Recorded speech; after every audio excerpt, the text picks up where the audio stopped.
Endokrin xəstəliklərdə analizlər çox çeşidlidir. Çünki endokrin sistem, endokrin xəstəliklər çox geniş profillidir və endokrinologiya bütün təlabatla əlaqədardır.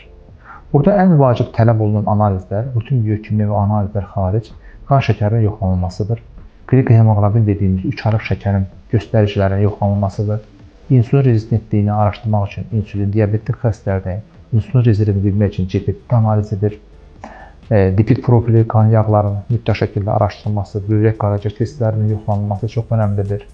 Tiroid hormonlarının baxılması, xəstənin şikayətlərinə görə dəyişən, xüsusən qadınlarda menstrual sikl pozulmaları varsa, cinsi hormonlara, seks hormon profilinin yoxlanılması lazımdır. Kişilərdə testosteronun baxılması, hipofiz hormonlarla bağlı, boy qısalığına bağlı, xüsusən uşaqlarda böyümə hormonunun baxılması, IGF dediyimiz analizin baxılması çox vacibdir. Yəni endokrin sistemə aid olan analizlər çox çeşidlidir. Bəzən genetik analizlər, xromosom nümunələri müəyyənləşdirir, karyotyp analizi önəmlidir. Endokrinologiyada ən vacib yerlərdən biri isə dinamik testlər tutur. Burada çox çeşidli şəkər yüklümə testindən tutmuş, dərmanlı müxtəlif testlər, böyümə hormon stimulyasiya testi, subressiya testi, deksimetron subressiya testi, invaziv bəzən işləmlərə qədər gedib çıxa bilər.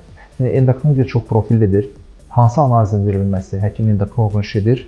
Mütləq şəkildə həkimlə danışılaraq təyin olunan müayinə planı üzrə diaqnozun qoyulması üçün lazım olsa analizlər və ya dinamik testlər aparılmalıdır.